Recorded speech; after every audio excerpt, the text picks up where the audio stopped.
الكتاب. الفاتحة. أعوذ بالله من الشيطان الرجيم.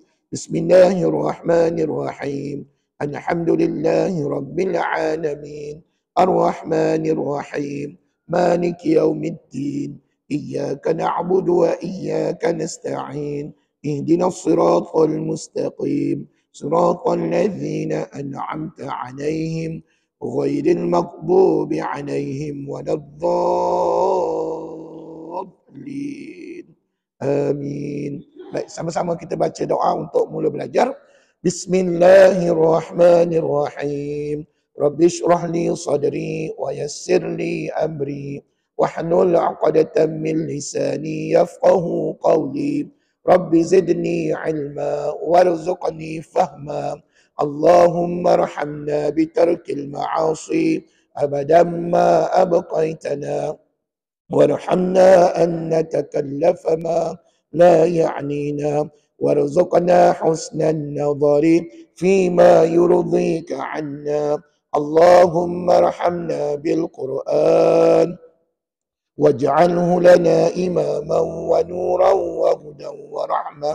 اللهم ذكرنا منه ما نسينا وعلمنا منه ما جهلنا وارزقنا تلاوته آناء الليل وأطراف النهار واجعله لنا حجة يا رب العالمين. Alhamdulillah. Baik tuan-tuan dan puan, sebelum kita masuk kepada perbincangan sambungan cerita minggu sudah ya tentang surah apa? Tentang surah Fatihah. Ustaz nak maklumkan tadi Ustaz dah war-warkan dalam grup WhatsApp berkenaan dengan tarikh apa? Tarikh ujian, bukannya tarikh nak menyambut raya, bukan tarikh ujian tuan-tuan perempuan ya. Dan perempuan bila tarikh ujian kita? 12 Februari 2024, Muktamad. Tidak ada perubahan mudah-mudahan ya. Jadi saya doakan mudah-mudahan kita ada lebih kurang berapa kali lagi kelas kita? Minggu bulan ni ada 3 kali lagi kelas kita, termasuk hari ni ada 3 kali lagi. Bulan depan, minggu yang pertama kita nak buat apa tahu bulan depan? Minggu yang pertama saya nak bincangkan format ujian. Minggu yang pertama, minggu yang kedua terus ujian. Jadi puan-puan, saya doakan mudah-mudahan puan-puan ni diberikan kelapangan masa untuk hadir pada ujian Ustaz. Andai katalah pada 12 hari bulan nanti puan-puan tak sihat, andai kata, kita tak tahu hari ni sihat, esok lusa bulan depan mungkin tak sihat. Jadi gini puan-puan, jangan fikir payah-payah. Lepas sihat nanti, lepas puan-puan sembuh daripada penyakit nanti, puan-puan tolong hubungi Ustaz, ambil paper, buatlah di rumah. Kata soalan Ustaz boleh buat di rumah ya puan-puan. Jika puan-puan tidak sihat, jangan pula Ustaz saya sihat ni, saya nak buat kat rumah. Yang tu Ustaz tak izinkan. Puan-puan kecuali tidak sihat ataupun puan-puan sakit baru Ustaz bagi izin. Ataupun puan-puan tidak berada di sini. Ustaz, tarikh yang Ustaz buat 12 hari bulan tu saya dekat overseas. Ziarah anak sebagainya dan convocation anak dan sebagainya. Tak mengapa, puan-puan jangan fikir payah-payah. Nanti balik daripada overseas jumpa Ustaz. Tapi jangan lama berbenar. Jangan pula tahun depan, tahun 2025 baru jumpa Ustaz. Lama sangatlah perempuan, lama je perempuan pergi overseas. Puan-puan, tolong jangan lama sangat tahu. Ustaz tunggu. Ustaz tunggu puan-puan sampai puan-puan ambil paper dan buat di rumah, jawab di rumah dan nanti hantar balik kepada Ustaz. Boleh? Jadi tak ada reason ya, saya banyak bagi kelonggaran kepada puan-puan untuk ambil ujian. Tapi sebaik-baiknya, saya menyeru kepada puan-puan, datanglah 12 hari bulan nanti untuk ambil ujian di dalam kelas. Boleh? InsyaAllah mudah-mudahan memudahkan kerja Ustaz, memudahkan kerja tuan-tuan dan puan-puan. Dan jangan lupa, sesiapa yang nak mengambil ujian, tolong bayar yuran ujian kita RM10. Boleh ke? Bayarlah yuran ujian. Bila? Bulan 2 nanti. Tapi kalau nak bayar sekarang pun boleh. Kalau ada buat duit RM10, puan-puan bayar pada admin, nanti admin rekodkan nama puan-puan ya. Bukan apa RM10 tu untuk kos nak mencetak ya, photostat kertas soalan tuan-tuan dan puan-puan. Mudah-mudahan dapatlah dilaksanakan peperiksaan nanti insya-Allah. Itu saja pengumuman berkenaan ujian, dan kalau ada apa-apa masalah sila hubungi Ustaz bila-bila masa ya. Okey tuan-tuan dan puan, mari sebelum kita nak masuk pembelajaran kita pada surah Fatihah, Ustaz nak ajar doa bulan Rejab ni. Semua ada doa ni? Okey, letak kat depan, mari kita baca. Doa ni wajib hafal ke Ustaz? Tak wajib. Kalau perempuan tak mampu hafal ataupun tak pernah baca doa ni, mari saya tunjukkan cara bacaannya dan sama-samalah kita mohon pada Allah mudah-mudahan doa kita diterima doa kita diperkenankan oleh Allah Subhanahu wa taala. Okey, ready? Kita baca doa bulan Rajab. Bismillahirrahmanirrahim. Ikut. Allahumma barik lana fi Rajab wa Sya'ban wa ballighna Ramadan. Ya Allah, berkatilah kami pada bulan Rajab dan Sya'ban, dan sampaikanlah kami ke bulan Ramadan.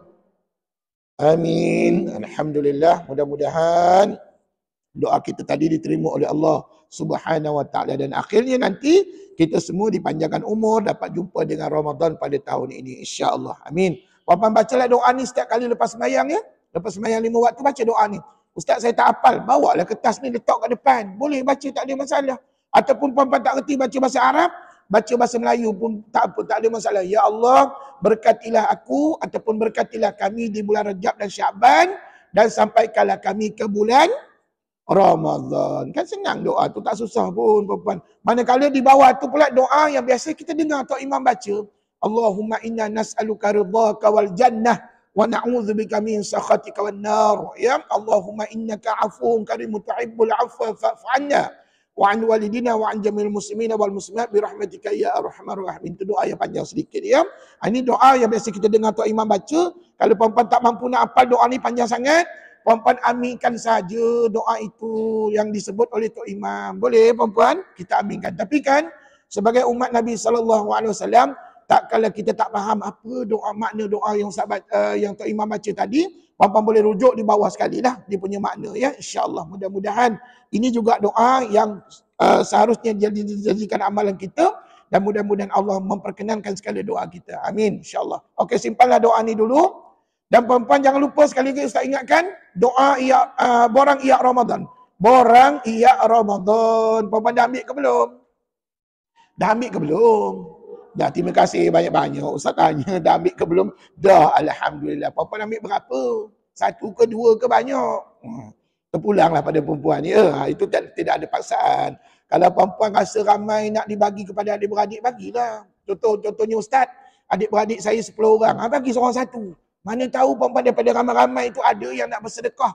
Perempuan tahu tak? Kalau kita mudahkan urusan orang lain, maka nanti Allah mudahkan urusan kita. Jadi perempuan, kalaulah adik-beradik kita dapat borang ini tadi, dia bersedekah, maka puan-puan tahu tak kata ulama, sedekah yang dibuat tadi pahalanya juga dapat pada kita. Masya Allah. Jadi puan-puan, apatah lagi sedekah di bulan Ramadan. Jadi untuk borang ini ada apa-apa maklumat ataupun kemusykilan, puan-puan boleh tanya dengan Ustaz bila-bila masa ya. InsyaAllah. Terima kasih banyak-banyak tolong saya, tolong golongan asnaf. Mudah-mudahan inilah amal soleh yang dapat dijadikan bekalan kita bila berjumpa dengan Allah Subhanahu wa taala nanti. Amin.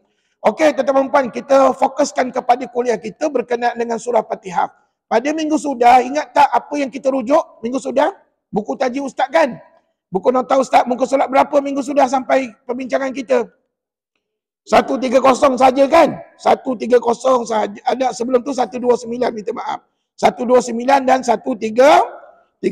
Baik, tak apa. Ustaz ulang siaran sekejap apa yang Ustaz bincangkan pada minggu sudah. Minggu sudah kita dah masuk perbincangan mula-mula sekali. Ustaz bagi tahu berkenaan dengan mukadimah ataupun pengenalan kepada Al-Quran kita. Puan-puan dapat tak maklumat minggu sudah yang Ustaz cover dalam sebuah Quran kita ada berapa juzuk? 30 juzuk. Nak tahu jawapan ni tengok muka surat 129. Tu ada belaka jawapannya. Puan-puan, mana tahu dalam periksa Ustaz tanya? Jadi puan-puan jangan tak tahu. Satu Quran kita ada berapa juzuk? 30 juzuk. Berapa hizbu? Juzuk tadi apa maknanya juzuk? Iyalah apa maknanya? Bab besar. Bahasa Melayu kita bab besar lah puan-puan. Di atas, di bawah bab besar itu ada hizbu. Cuba sebut hizbu. Hizbu tu apa maknanya? Setengah juzuk ataupun setengah bab besar. Dan puan-puan sedia maklum, satu juzuk tu ada berapa muka surat? 20. Minggu sudah Ustaz tulis kat whiteboard puan-puan. Siapa yang tak datang tolong rujuk nota Ustaz minggu sudah di whiteboard. Ulama kata dalam satu juzuk itu mesti ada 20 helai muka surat tuan-tuan ya. 20 muka surat yang maksudnya depan belakang tu kira 2 muka surat ya puan-puan ya. Maknanya mesti ada 20 muka surat. Manakala kalau satu hizbu 10, maknanya setengah juzuk 10 muka surat lah puan-puan ya. Jadi itulah kisahnya. Kemudian di bawah hizbu itu ada perkataan robok sebut. Nanti puan-puan belajar detail dengan ustaz masa tajuk tahap 3 ya. Tapi sekarang ni puan-puan jangan tak tahu. Perkataan robok ni akan digunakan dalam Quran kita. Macam mana dia punya simbol robok tu? Dia ada bulat, lepas tu hitam dan ada ukiran-ukiran ataupun ada ukiran-ukiran di sekeliling bulatan tersebut. Puan-puan perasan tak hitam, titik hitam macam tu kan? Dalam Quran banyak ni. Ada berapakah robok? Robok tu ada sebanyak 240 robok. Robok tu apa puan? Suku daripada 1/4 daripada juzuk kita ya. Suku daripada juzuk maka dikira sebagai robok. Dan puan-puan yang dirahmati Allah, dalam Quran kita juga ada terkandung sebanyak 114 surah. Ada berapa ayat dalam Quran kita? 6,236 ayat. Ada berapa kalimah? 77,437 kalimah. Ada berapa huruf? Ya, kalau kita nak kira memang tak terdaya, tak mampu kita nak kira. Ni ulama dah kira untuk kita ni, puan-puan sebut je jumlahnya. Kemudian ada berapakah titik dalam Quran kita? 50,681 titik. Kenapa titik kurang daripada huruf? Jawabnya, ada huruf-huruf dalam Quran nanti yang tak dititik. Betul tak je? Apakah huruf yang tak dititik? Alif. Alif mana dititik lagi? Ha pedas tak ada titik puan-puan. Dal tak ada titik. Ra mana ada titik. Jadi itu sebabnya jumlah titik kurang daripada jumlah huruf. Huruf banyak dalam Quran tapi titik setengah daripada jumlah huruf ya. Dan ada tak info yang Ustaz bagi minggu sudah? Puan-puan tahu tak dalam satu muka surat Al-Quran, satu helai muka surat ada berapa baris? 15 baris. Kemudian dalam satu baris tu ada berapa huruf? 30 ke 45 huruf. Ini juga ulama-ulama dah kira untuk kita. Tinggal kita belajar, dengar dan belajar, puan-puan fahamkan. Dan mudah-mudahan kita sebagai umat Rasulullah dapat memahami isi kandungan Al-Quran. Dan puan-puan bukan sekadar kita memahami 30 juzuk, 60 hizbu, 240 robok dan sebagainya tadi. Malahan kita dituntut untuk mempelajari isi kandungan Al-Quran dari segi ayat-ayat Qurannya, tafsirnya, dari segi tadaburnya, dan juga yang paling mustahak dari segi macam mana nak membaca Al-Quran. Dan puan-puan, kalau nak boleh baca Quran, kita kena buat apa? Kita kena belajar. Belajar secara berguru. Puan-puan tak boleh belajar seorang-seorang. Nabi belajar ada guru tak tuan? Ada. Siapa guru baginda?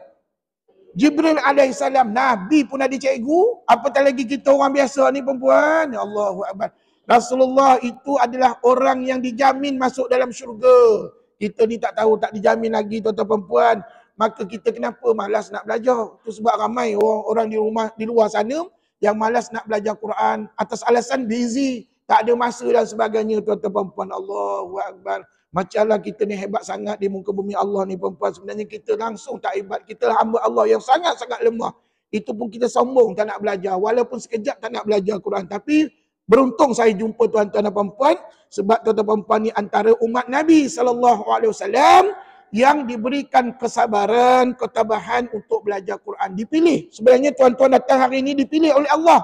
Daripada ratusan ribu manusia yang ada di sekeliling kita ni, tuan-tuanlah saja yang dipilih oleh Allah pada pagi ini. Dan kalau kita mati dalam keadaan belajar, mati kita namanya mati syahid. Mati apa puan? Nak ke tidak mati syahid? Nak, tak payah pergi berperang. Sekarang ni tak ada perang lagi dah. Kalau dulu pada zaman Nabi kena berperang baru mati syahid. Tapi hari ni tak payah berperang. Perempuan hanya berperang dengan nafsu. Dengan diri sendiri tu. Nak pergi ke tidak, nak pergi ke tidak. Perempuan dulu ada pelajar saya, nak pergi ke kelas, mula-mula tu semangat nak pergi. Bila nak keluar daripada rumah tu, berbelah bagi hatinya. Nak pergi ke tidak, nak pergi ke tidak. Mana Ustaz tahu?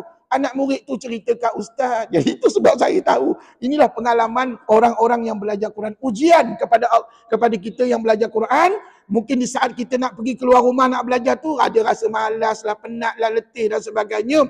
Tapi puan-puan kena ingat, ganjaran pahala yang besar sedia menanti kita jika kita belajar Quran semasa hidup di muka bumi Allah ini. Amin. Okey, tuan-tuan puan yang dirahmati Allah.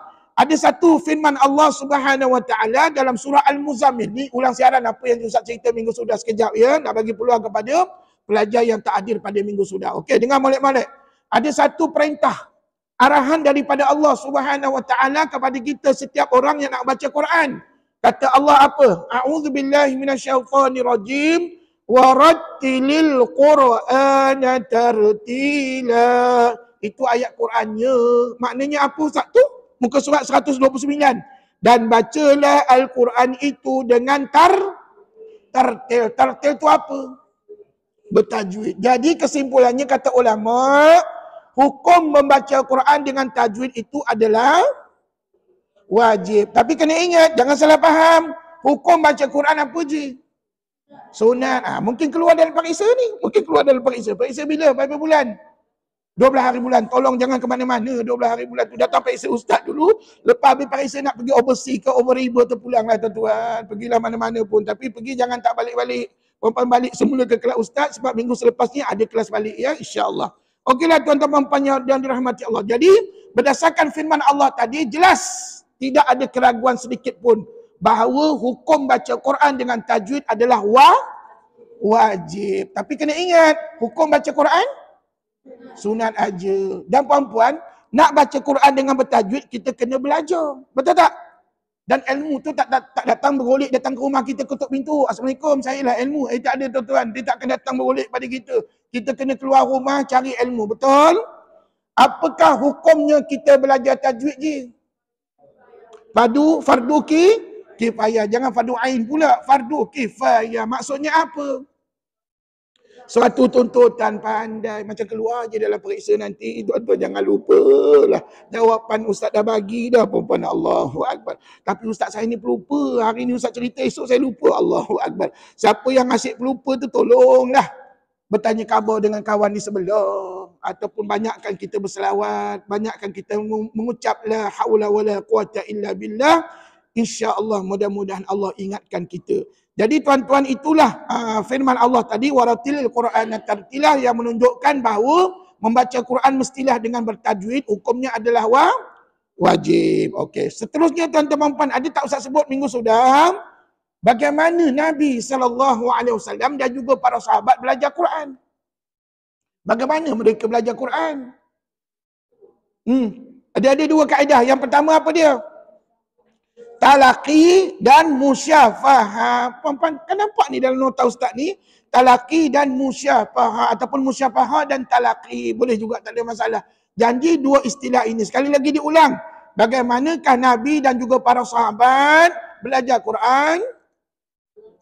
Talaqi dan musyafahah. Ustaz, talaqi tu apa? Musyafahah tu apa? Apa makna musyafahah? Mendapatkan contoh bacaan daripada guru. Maknanya puan-puan kena ada guru ke tidak? Kena ada guru baru kita boleh dapat contoh bacaan. Kalau tak ada guru, dengan siapa kita nak dapatkan contoh? Ustaz, saya dapatkan contoh daripada buku. Ya, buku tu dia hanya boleh menjelaskan, dia tak boleh memperdengarkan, buat praktikal tak boleh tuan-tuan. Tuan-tuan kena nak tak nak kena belajar dengan guru. Dan guru yang terbaik adalah manusia. Kita semua ni lah, insya-Allah. Baik, itu namanya musyafahah. Kemudian talaqi itu apa maknanya? Menyimak bacaan di hadapan guru. Jadi tuan-tuan puan-puan semak tak bacaan depan ustaz? Puan-puan semak tak selama ni depan ustaz baca Quran? Bukankah puan-puan baca ustaz dengar? Ustaz ada kat depan ni kan? Bila ustaz dengar puan-puan baca, itu namanya ustaz semak. Dan walaupun kita tak sempat baca seorang-seorang sebab masa kita tak cukup, tapi tuan-tuan, ada tak kita gunakan pendekatan talaqi tadi? Ada, cuma kita buat secara beramai-ramai ya. Jadi puan-puan betul lah apa yang ustaz ajar selama ini, dua kaedah ini musyafahah dan talaqi digunakan untuk mempelajari Al-Quran. Maka kita berjaya mengikut sunnah Nabi SAW. Bila ikut sunnah Nabi dapatlah pahala dan mudah-mudahan nanti di hari kiamat dapatlah kita bertemu dengan Nabi kita, insya-Allah. Amin. Tuan-tuan puan yang dirahmati Allah, mari kita tengok apakah kepentingan surah Al-Fatihah itu. Tuan-tuan dan puan-puan, berdasarkan kepada hadis Nabi SAW di bawah itu yang bermaksud tidak sempurna dan tidak sah solat tanpa membaca surah Al-Fatihah. Maka tuan-tuan jelaslah dekat sini mengatakan bahawa surah Fatihah itu merupakan satu-satunya surah yang sangat penting dibawakan dalam solat kita. Ustaz, saya nak solat tapi saya tak nak baca Fatihah, saya nak baca surah lain je Ustaz. Sah tak sembahyang saya? Jawabnya tak sah. Siapa khabar tak sah? Nabi SAW. Maka tidak sah apa jua solat kita yang kita nak buat, maupun solat fardu maupun sunat, tidak dibacakan di dalamnya surah Al-Fatihah. Tapi kalau puan mengatakan begini, Ustaz, saya solat fardu, saat lagi solat zuhur, Ustaz, saya baca Fatihah je, saya tak reti baca surah lain. Sah tak sembahyang kita? Sah kalau menepati rukun solat yang lain. Dia ada rukun solat ni ada banyak, tuan-tuan puan. Nanti kita bincangkan kemudian. Jadi tuan-tuan puan yang dirahmati Allah, jelaslah kepada kita bahawa surah Fatihah ni menjadi satu-satunya surah yang wajib dibaca ketika dalam solat kita. Dan tuan-tuan, muka surat 130, puan-puan mari kita berkenalan dengan surah Al-Fatihah. Puan-puan, mengikut sejarahnya, Al-Fatihah ni ada banyak khilaf di kalangan ulama dari segi turunnya di mana. Ada setengah ulama mengatakan turunnya dekat Mekah, maka dinamakan surah Makkiyah. Sebut surah Makkiyah. Maksudnya surah ini diturunkan di mana? Di Mekah. Tetapi ada sebagian ulama yang lain pula, puan-puan tengoklah nama-nama ulama di situ, mengatakan bahawa surah ini juga turun di Madinah. Maka disebut sebagai surah Madaniyah. Sebut surah Madaniyah. Namun ada lagi satu pendapat yang lain mengatakan surah ini 2 kali turun. Sekali di Mekah, sekali di Madinah. Maka tuan-tuan tak kisahlah di mana pun turun, Mekah ke Madinah. Yang penting 2 tempat ini saja ayat Quran itu turun. Tak boleh tempat lain. Jangan pula puan-puan ada dengar cerita Ustaz, ada kawan saya cerita semalam ada ayat Quran turun kat Taman Tun. Puan-puan jangan percaya. Sikit ke pun jangan percaya. Kamu ni mengarut. Tak ada. Itu semua mainan mimpi aja. Yang mainan syaitan. Ya? Jadi puan-puan kalau ada yang mengatakan begitu, jangan percaya. Kadang-kadang kita ni mudah percaya. Itulah dinamakan ajaran sesat. Bila percaya dah, mula kita taksub pula dengan dia. Betul apa yang dicakap begitu dan sebagainya. Jadi tuan-tuan berhati-hati dengan persitaran kita.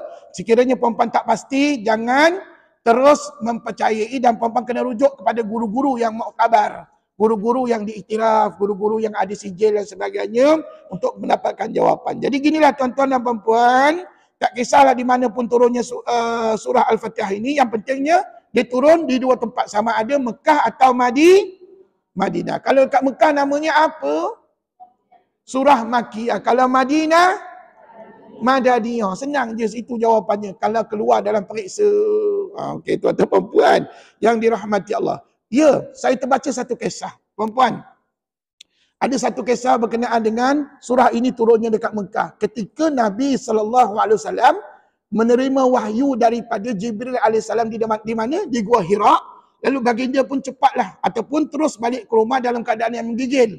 Dan ketika itu diminta oleh Nabi SAW kepada isteri baginda nama siapa? Siti Khadijah untuk selimut badan Nabi yang dalam keadaan menggigil. Ya, sebab baru berjumpa dengan malaikat Jibril terima wahyu yang pertama.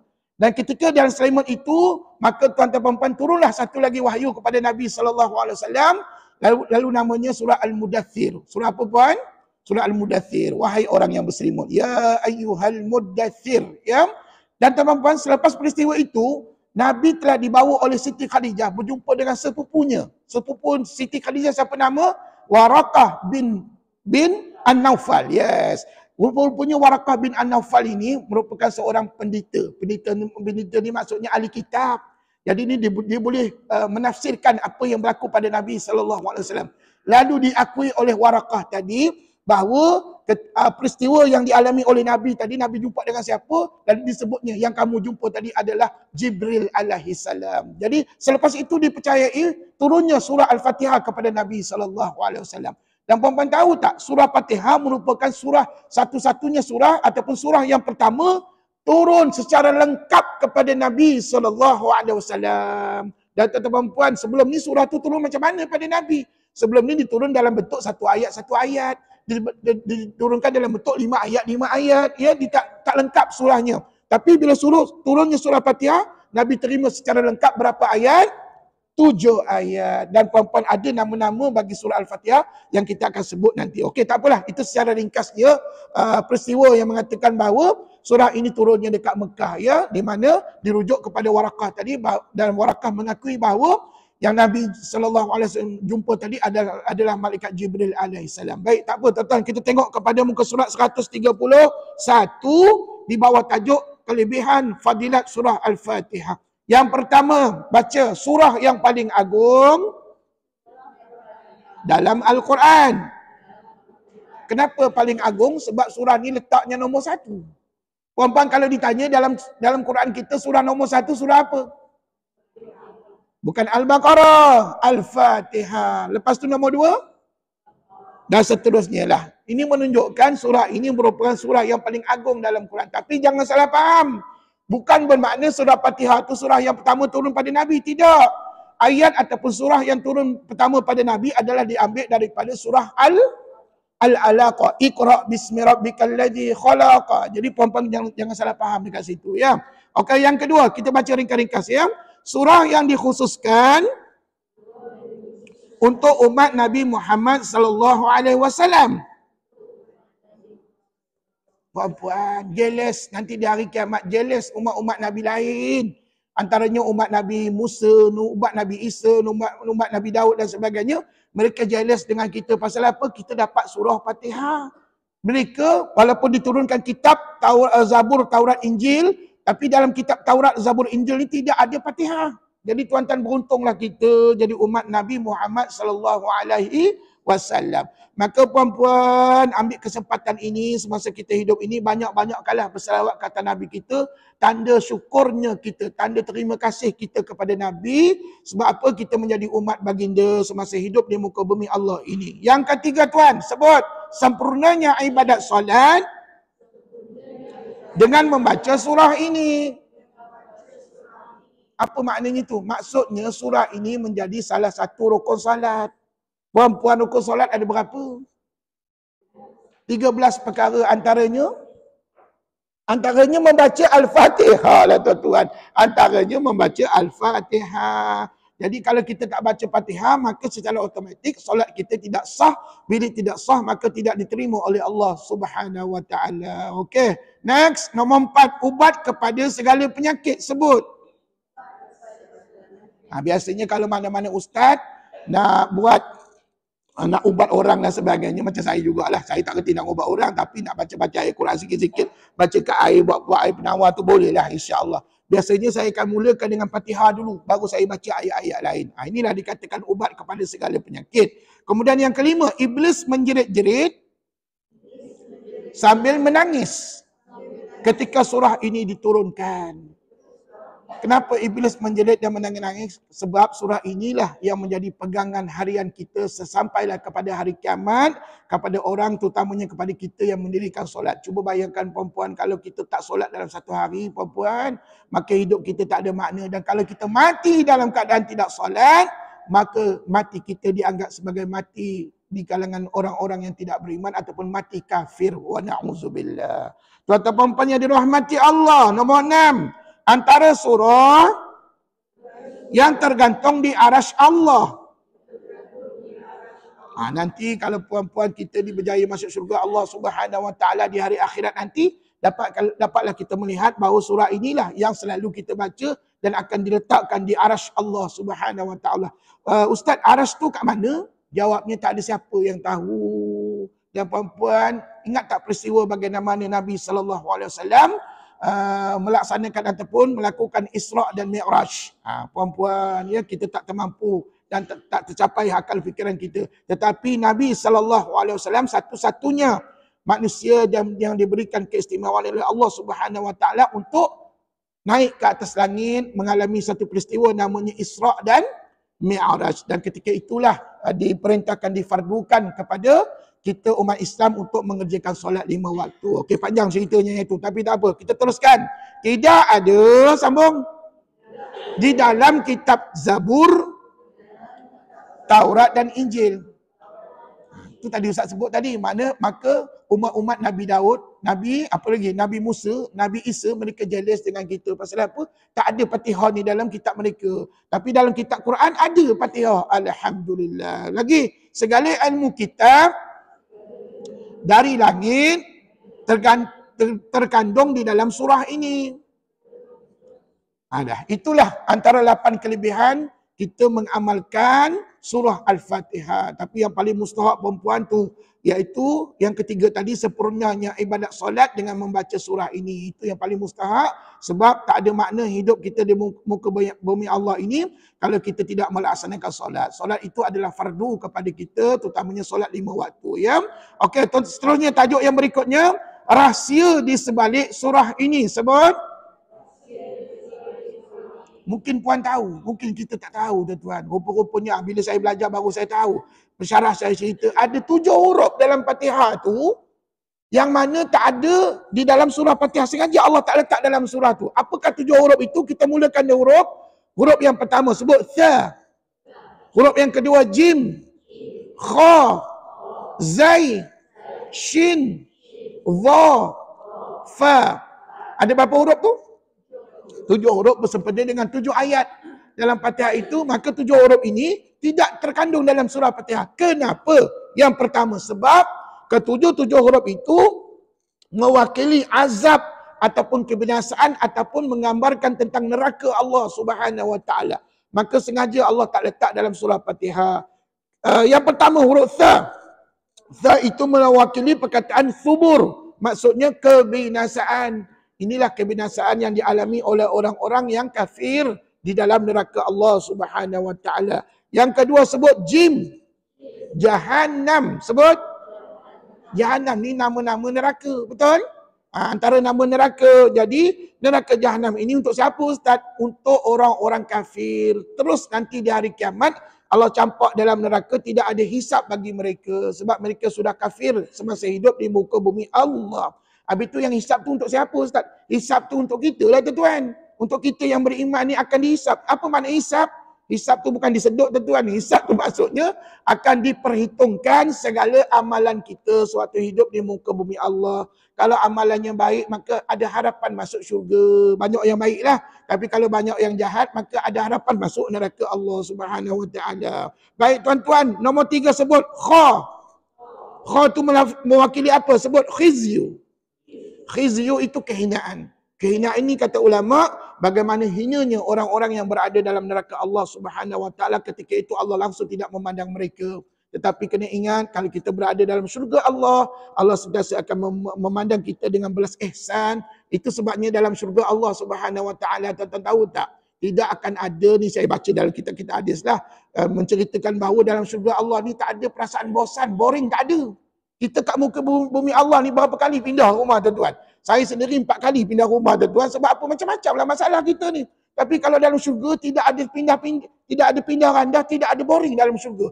Malahan disebut oleh para ulama dalam syurga nanti semuanya indah-indah belaka. Tidak ada boring, tidak ada kesunyian dan sebagainya. Jadi tuan-tuan perempuan, tetapi nanti dalam neraka Allah akan adalah khizyu, iaitu kehinaan daripada Allah Subhanahu Wa Taala kepada seluruh penduduk dalam neraka itu. Maka tak adalah kha dalam Fatihah. Okey, seterusnya nombor 4 sebut zai. Zai itu mewakili istilah zafir. Sebut. Zafir itu apa? Menjerit-jerit kesakitan. Bagaimana gambaran dahsyatnya penghuni neraka, disitulah mereka akan diseksa. Dan puan-puan tahu tak? 1 hari dalam neraka bersamaan dengan berapa ribu tahun? Tahu ke? 1000 tahun je. Allahu Akbar. Persoalannya, sekarang ni ada ke umat kita yang hidup 1000 tahun?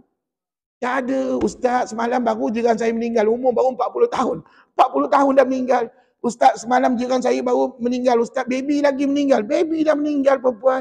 Dan mengikut riwayatnya, rupa-rupanya umat Nabi Muhammad ni, kalau dapat lebih pada 60 tahun dah kira bonus lah tuan-tuan. Tapi biasanya umur kita antara 60 ke 70 macam itulah. Normalnya begitu ya.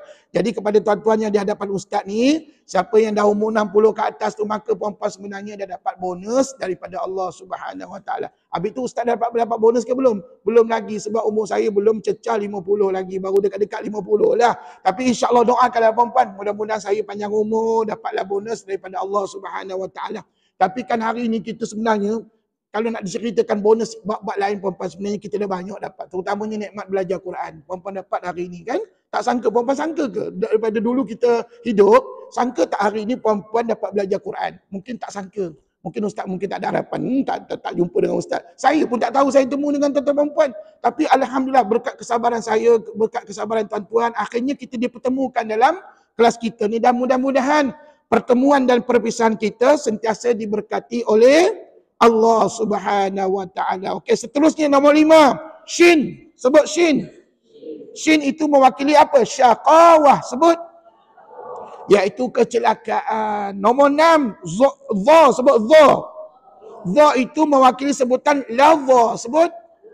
Ladha ini merujuk kepada api yang menjulang. Bagaimana dahsyatnya di hari akhirat nanti dalam neraka Allah, di mana api dalam neraka tidak akan terpadam. Puan-puan, hari ini kalau kita kena api mancis, api dapur, sakit tak tangan jari kita? Sakit, apatah lagi api dalam neraka. Saya teringat satu sabda Nabi SAW. Kata Nabi apa? Kalau dibukakan pintu neraka ini sebesar zarah. Sebesar zarah, puan-puan nampak ke zarah? Tak nampak, puan-puan kena tengok melalui mikroskop tu kan, baru kita nampak. Tuan-tuan, kata Nabi, kalau dibukakan pintu sebesar neraka itu sebesar zarah, maka kata Nabi, musnahlah alam ini. Dahsyatnya neraka Allah Subhanahu Wa Taala.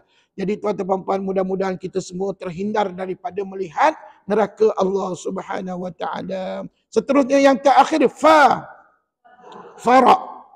Farak itu apa maknanya? Perpecahan. Inilah yang berlaku di hari kiamat nanti, di mana bagi mereka-mereka yang dimasukkan dalam syurga Allah Subhanahu Wa Taala, maka tempatnya syurgalah. Bagi siapa yang berdosa, yang banyak dosa, maka letaknya dalam neraka Allah. Ketika itulah nanti akan berpisahlah kita di antara golongan yang syurga dan golongan neraka. Baik, inilah 7 huruf yang tak ada dalam Fatihah. Maknanya 7 huruf ni jangan disebut dalam Fatihah. Contohnya tuan-tuan, contohnya huruf Kha. Yang saya belajar ni lah, huruf Kha. Cuba tuan-tuan sebut Ar-Rahmanir Rahim. Sebut. Bila sebut huruf Ha ke huruf Kha? Ha pedas kan? Tuan-tuan tahu tak? Kalau ditukar pada huruf Kha jadi apa makna ayat tadi? Kalau Ar-Rahmanir Rahim, yang maha pengasih lagi maha penyayang. Betul? Tapi kalau ditukar kepada Kha, yang maha pengasih lagi maha mengeram. Allah tu mengeram, tuan-tuan. Allahu Akbar. Adakah Allah itu diibaratkan macam ayam? Mengeram? Tidak. Jadi kita jangan hina Allah Subhanahu Wa Taala. Itu sebab kita kena sebut huruf tu elok-elok. Sat lagi kita baca Fatihah, tuan-tuan ya. Minggu sudah tak sempat, minggu ni insya-Allah. Sebelum kita bersurai nanti kita baca Fatihah. Ustaz baca Fatihah seorang ke ramai-ramai? Ramai-ramai dulu. Nanti minggu depan ke minggu satu lagi baru kita tengok ada sesiapa yang berani baca individu, insya-Allah. Okeylah tuan-tuan, seterusnya muka surat 132. Mari kita berkenalan dengan lebih lanjut lagi tentang surah Al-Fatihah. Okey, cuba baca tajuk jumlah bilangan ayat surah Al-Fatihah. Dengar molek-molek. Saya bacakan nota ini. Para ulama telah berbeza pendapat. Maknanya khilaf juga mengenai jumlah bilangan ayat dalam surah ini atas sebab kalimah basmalah. Basmalah itu apa? Bismillah lah.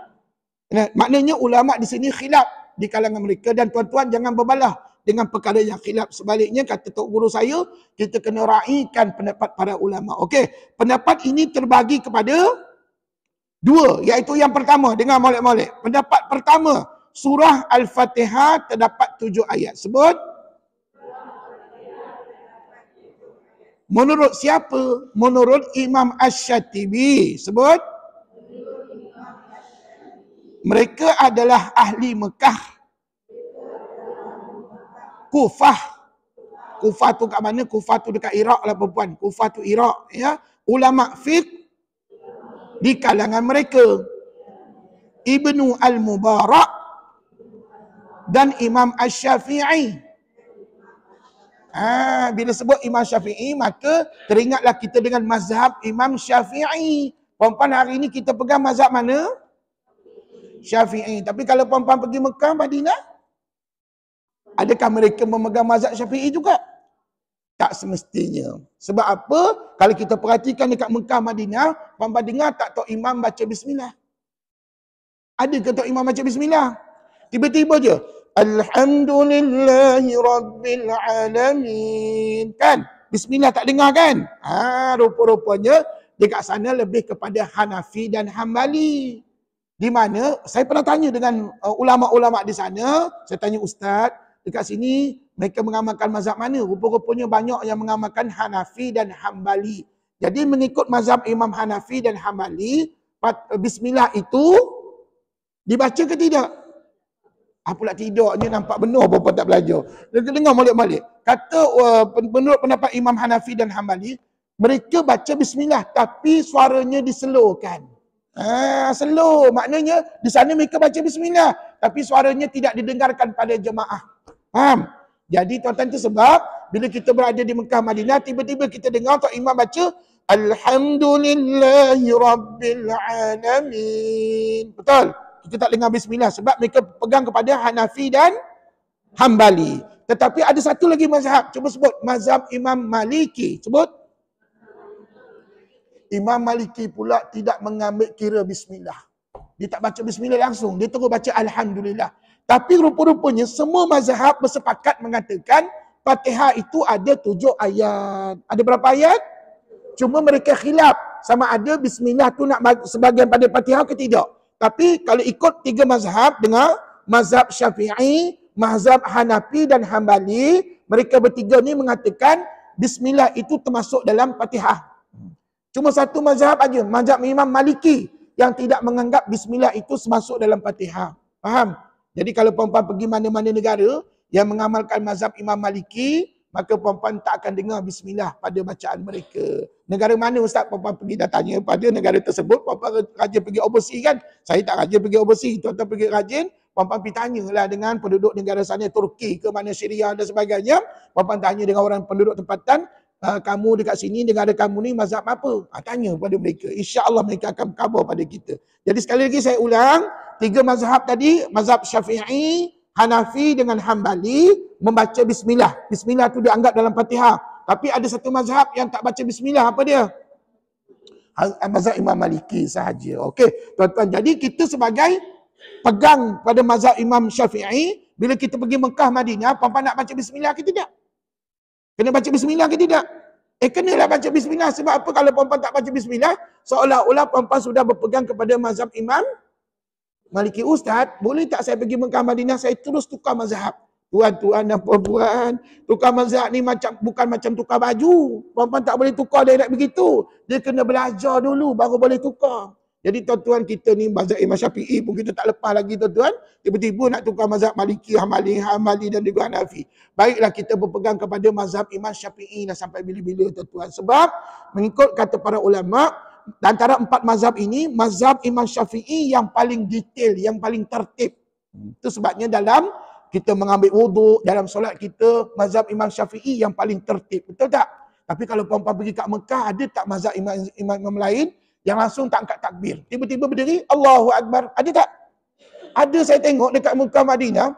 Saya yakin dia ni mazhab imam lain. Kalau Imam Syafi'i dia takkan buat begini. Ada yang pegang handphone pun ada, selak handphone. Ada yang pegang anak pun ada. Allah, macam-macam dekat Mekah. Itu sebabnya, dengar molek-molek. Siapa nak pergi umrah, apatah lagi nak pergi haji, tolonglah menuntut ilmu. Tanya dengan ustaz-ustaz apa yang mungkin kita tak pernah tengok sewaktu berada di dalam negara kita, apa yang berlaku di sana nanti. Jadi puan-puan tanya dengan ustaz-ustaz. Ya, rujuk ustaz-ustaz. Okey, jadi berbalik kepada pendapat pertama tadi, surah Fatihah terdapat 7 ayat. Mengikut siapa? Imam Asy-Syatibi. Mereka adalah ahli Mekah, kufar, ulama fiqh di kalangan mereka. Termasuklah Ibnu Al-Mubarak dan juga Imam Asy-Syafi'i kita. Okey tuan-tuan, ada satu hadis riwayat Imam Al-Bukhari yang bermaksud sesungguhnya Rasulullah sallallahu alaihi wasallam itu mengira Al-Fatihah itu 7 ayat dan mengira Bismillahirrahmanirrahim itu 1 ayat daripadanya. Ini adalah hadis yang daripada riwayat Imam Al-Bukhari mengatakan daripada Nabi SAW, maka Nabi pernah membaca Al-Fatihah itu sebanyak 7 ayat bermula pada Bismillah. Namun begitu ada pendapat yang kedua. Cuba sebut pendapat kedua. Sebut. Surah Al-Fatihah terdapat 7 ayat juga. 7 ayat tidak termasuk Bismillah. Tapi kan perempuan, dia 7 ayat juga. Macam mana Ustaz? 7 ayat tapi tak termasuk Bismillah. Bukankah kalau tak baca Bismillah jadi 6 ayat je Ustaz? Tidak. Nanti pada ayat terakhir, dengar molek-molek. Ini pendapat yang kedua ya. Sekiranya ada yang membaca begini, Bismillah dia tak baca. Dia baca terus Alhamdulillah. Alhamdulillahi Rabbil Alamin. Ayat 1. Ar-Rahmanir Rahim. Ayat 2. Maliki Yaumiddin. Ayat 3. Iyyaka na'budu wa iyyaka nasta'in. Ayat 4. Ihdinas siratal mustaqim. 5. Siratal ladzina an'amta alaihim. 6. Ghairil maghdubi alaihim waladdallin. 7. Kesimpulannya 7 ayat tak? 7 ayat ke tidak tadi? 7 ayat. Cuma yang pendapat yang kedua ni dia tak ambil kira Bismillah. Bismillah tu dia tak baca. Dia terus mula Alhamdulillah. Ini juga ada diamalkan di negara-negara yang tertentu. Tapi syukur Alhamdulillah, negara kita ni oleh kerana mazhab Imam Syafi'i, maka kita mula dengan apa? Kalau tak baca Bismillah, tak sah lah bacaan kita tadi. Pernah dia baca Fatihah tapi tak sah, Allah tak terima tuan-tuan ya. Jadi dengar molek-molek, kita kena baca Bismillah. Dan kalau ikut mazhab Imam Syafi'i, bacaan kita mesti dalam keadaan jahar. Jahar tahu jahar? Jahar ni jelas, didengar pada telinga. Jangan sok-sok mulut saja puan-puan tak dengar pada telinga, tak sah. Dalam sembahyang nanti saya terperincikan dalam bab rukun solat, membaca Fatihah ni antara syarat sahnya kena dengar pada telinga masing-masing. Kalau puan-puan komat kamit je, mulut je bergerak tapi tak langsung tak dengar pada kita, kata ulama tidak sah bacaan Fatihah kita. Ambil perhatian. Tak apa, nanti ada masa saya bincangkan tentang rukun solat insya-Allah. Okey, seterusnya. Apakah siapakah ulama-ulama yang memegang pendapat tadi? Sebut, menurut Imam Asy-Syatibi, mereka adalah ahli Madinah, Basrah, Syam, ulama fiqh di kalangan mereka. Imam Al-Auza'i dan Imam Malik. Imam Malik tu siapa? Imam Maliki lah. Mazhab Imam Maliki. Betul tak Ustaz kata tadi? Maknanya mazhab Imam Maliki satu-satunya mazhab yang tak baca Bismillah. Tapi kalau dekat Mekah Madinah, mereka baca Bismillah tak? Baca tapi tak didengarkan pada jemaah. Jadi kalau mereka baca Bismillah, maknanya mereka mazhab apa? Hanafi dan Hambali. Macam kita? Syafi'i. Jadi puan-puan ke mana juga kita pergi, bawalah satu mazhab sudah le. Ustaz boleh tak saya pergi mana-mana? Saya pergi overseas Ustaz. Saya nak baca, saya nak amalkan 4 mazhab. Tak usah lah puan-puan. Pasal apa tak mampu kita belajar ataupun mungkin kita tak belajar lagi. Jadi tuan-tuan, bawalah satu mazhab saja iaitu mazhab Imam Syafi'i. Okey, seterusnya nama-nama bagi surah Al-Fatihah. Ambil perhatian, kalau keluar dalam periksa kena jawab begini. Okey, dia ada banyak nama tuan-tuan. Nama yang pertama sebut Fatihatul Kitab. Maknanya apa dalam bahasa kita? Pembukaan kitab ataupun kitab pembukaan. Nombor 2, Suratul Hamdi. Surah puji-pujian. Alhamdulillahi Rabbil Alamin. Segala pujian bagi Allah Tuhan semesta alam. Kan kita puji Allah tu kan? Maka dinamakan surah Tul Hamdi. Okey, nombor 3 sebut Ummul Quran. Ibu kepada Al-Quran. Itu sebab diletakkan di permulaan surah dalam Quran. Tuan-tuan, nombor 4 Ashabul Mathani. Sebut Mathani. 7 ayat yang diulang-ulang. Betul tak? 7 ayat itu diulang-ulang aja. Hari ini kita sembahyang 5 waktu sehari semalam, berapa kali kita baca Fatihah? 17 kali. Esok kalau kita hidup lagi, maka itu juga ayat yang kita baca sama je kan? Tapi Ustaz, kalau hari ini saya lepas Fatihah saya baca Inna A'taina, esok saya baca Qul Allah, boleh ke? Boleh, tak ada masalah. Esok Ustaz, hari ini saya baca Inna A'taina, esok saya tak nak baca Inna A'taina. saya nak baca surah lain. Boleh, tak ada masalah. Tapi kalau tuan-tuan mengatakan, Ustaz, hari ni saya baca Fatihah. Esok saya tak naklah baca Fatihah, saya nak ganti surah lain. Tak boleh. Fatihah wajib kita baca setiap kali kita menunaikan solat. Sama ada solat fardu maupun solat yang sunat. Okey, nombor 5. Sebut al-wafiyah. Maksudnya apa? Yang sempurna. Maksudnya kata ulama, sempurnalah ibadat solat kita dengan hanya membaca surah Al-Fatihah. Habis tu Ustaz, surah lain apa hukum bacanya? Surah lain hanya sunat muakkad. Sunat muakkad iaitu sunat yang dituntut. Jadi kalau kita andai katalah, Ustaz, lepas baca Fatihah saya tak nak baca surah apa-apa Ustaz. Saya nak terus rokok. Saya nak terus sujud iktidal, sujud dan sebagainya. Sah tak sembahyang kita? Sah, sebab Fatihah itu rukun. Tapi kalau surah lain, sunat muakkad aja. Sunat muakkad ni sunat yang digalakkan. Buat dapat pahala, tak buat pun tidak berdosa. Tapi rugilah kalau perempuan tak buat sebab sunat yang dituntut dalam solat kita. Jadi, tuan-tuan, andai katalah kita sembahyang, lepas baca Fatihah, Ustaz saya nak baca ni aja Ustaz. Sah tak sah sembahyang saya? Bismillahirrahmanirrahim. Nun. Allahu Akbar. Sah tak sah sembahyang kita? Dia baca nun aja tadi. Sah tak sah? Sah. Nun tu satu huruf Quran. Sah. Ataupun Bismillahirrahmanirrahim. Yasin. Allahu Akbar. Sah tak? Sah. Tapi kalau Fatihah tadi, perempuan tak baca walaupun satu huruf, satu ayat tak baca, maka perempuan tak sah sembahyang. Nampak tak beza Fatihah dengan surah-surah lain? Jadi mana yang amat penting dalam solat kita? Sudah tentu surah Al-Fatihah. Okey, seterusnya. Jadi tuan-tuan, itu adalah Al-Wafiyah. Maksudnya sempurna solat kita dengan hanya membaca surah Al-Fatihah. Okey, nombor 6. Al-Kafiyah. Yang memadai. Lebih kurang lah. Yang memadai itu yang sempurna lebih kurang maknanya. Nombor 7. Al-Asas. Permulaan atau pangkal. Sesuatu sebagaimana letaknya Fatihah itu di awal permulaan Al-Quran, ayat surah dalam Al-Quran itu, maka diletakkan Fatihah, maka disebut sebagai Al-Asas. Nombor 8 sebut Asy-Syifa. Ubat ataupun penawar. Nombor 9 As-Salah. Solat. Solat itu merujuk kepada rukun solat lah. Dijadikan rukun solat dalam solat kita, surah Al-Fatihah itu. Nombor 10, Ar-Ruqyah. Jampi. Nombor 11, Suratul Syukur. Syukur. Dan yang ke-12, Suratul Doa. Doa lah tuan-tuan. Jadi inilah 12 nama yang terkandung dalam kitab-kitab berkenaan dengan surah Fatihah. Nama-nama lain bagi surah Fatihah kita. Ya. Tapi selalu Ustaz sebut dalam kelas kita apa dia? Ummul kitab boleh juga, ataupun Ummul Quran pun boleh juga, tak ada masalah. Ya. Okey, tuan-tuan puan yang dirahmati Allah. Mari kita fokuskan seterusnya tentang hukum tajwid. Sebut yang penting dalam surah Al-Fatihah.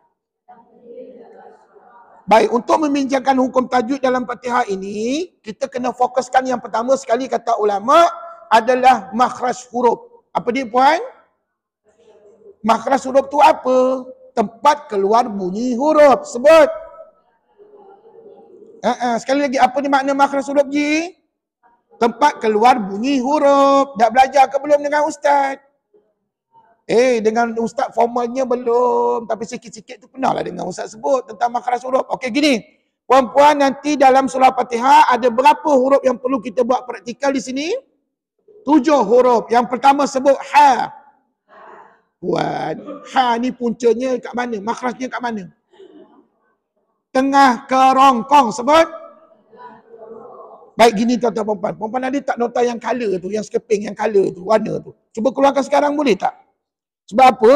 Kalau saya seorang aja yang tahu, tuan-tuan perempuan tak tahu, rasa-rasanya macam tak seronok pula kita belajar ni. Okey, gini. Perempuan keluarkan nota ni. Saya nak tuan-tuan perempuan sebut secara detail bagaimana makhraj huruf yang saya sebut di sini. Yang pertama huruf ha. Cuba sebut ha dulu. Okey, makhrajnya di mana? Tengah kerongkong. Itu basic dia, tengah kerongkong. Bagaimana detail dia? Cuba tengok dekat sini nombor 6. Tuan-tuan baca, ditekan suara pada pertengahan kerongkong. Itu dia punya makhraj. Makhraj tu apa? Tempat keluar bunyi huruf. Maknanya diguna sini tuan. Ni tengah kerongkong. Ni kerongkong kita ni. Kemudian dia ada sifat-sifat dia tahu. Perempuan tahu tak sifat huruf tu adalah tabiat. Ciri-ciri yang ada pada huruf Quran. Cuba sebut sama-sama. Hams. Rakhawah. Istifal. Infitah. Ismat. Ustaz, banyaknya sifat huruf. Puan-puan jangan mengeluh. Sebab apa? Sifat kita banyak tak? Puan-puan sifat kita banyak tak? Puan-puan punya sifat banyak ke sikit? Banyak. Mungkin lebih daripada 5, lebih daripada 10 sifat kita, tuan-tuan. Begitu juga dengan huruf-huruf Quran. Ni sengaja Allah letak dalam Quran ni. Okey, saya nak tunjukkan betapa pentingnya tuan-tuan mempelajari sifat huruf. Okey, cuba sebut yang pertama tadi, hams. Hams ni maknanya apa tahu? Terkeluar udara.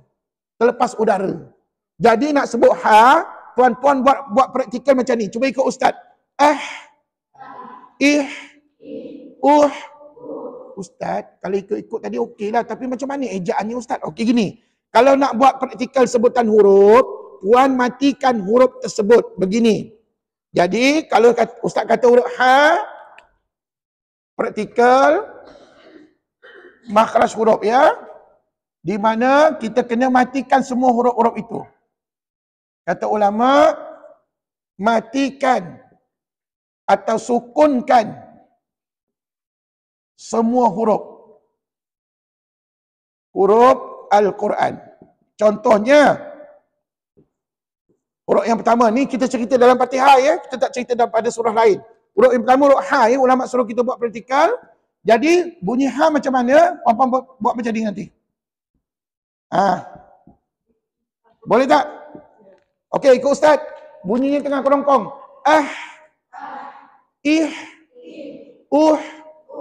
Kalau tuan-tuan letak jari kat bawah bibir, keluar tak udara dekat bibir kita ni? Tengok. Keluar tak angin? Keluar angin tak? Keluar angin tu namanya apa? Itu namanya hams tadilah. Yang ustaz kata tadi hams. Ini baru satu sifat. Belum lagi sifat-sifat lain. Tapi tak apa. Saya tunjukkan satu cukuplah. Nak menunjukkan pada tuan-tuan betapa pentingnya sifat huruf. One more. Dan kata ulama di situ dia ada sifat istifal. Sebut-sebut istifal. Istifal ni maknanya apa je? Nipis. Nipis. Ataupun merendah. Maksudnya tuan-tuan kena senyum bila sebut han. Tengok ni. Saya senyum ke masa muka? Ustaz senyum. Itu namanya apa? Tapi bukan maknanya istifal tersenyum. Tidak. Istifal tu maknanya nipis ataupun merendah pada dia. Jadi tuan-tuan, boleh tak saat lagi kalau ustaz tukar huruf lain, puan-puan buat praktikal macam ni? Boleh? Boleh ke? InsyaAllah. Okey, huruf yang kedua. Huruf Ain. Sebut. Ain ni sama juga bunyinya tengah kerongkong. Cuba tengok dalam nota ustaz ni. Bagaimana detailnya menyebut Ain. Nombor 18. Baca tuan. Ditekan suara pada pertengahan kerongkong. Okey, apakah sifat-sifat yang ada pada Ain? Cuba sebut. Jah. Tawassut. Istifal. Infitah. Ismat. Okey, ustaz nak ambil yang pertama. Jah. Apa makna jah? Tertahan udara. Macam mana sebut Ain? Sebut Ain. Apa nak Ain pula? Ini apa? Jadikan dia mati. Tak sampai balik rumah lagi tuan-tuan. Dah salah praktikal. Okey, tengok ni. Ikut ustaz. Senyum. Dia huruf istifal. Tengok kan ada istifal kan? Puan-puan kena senyum. Tengok.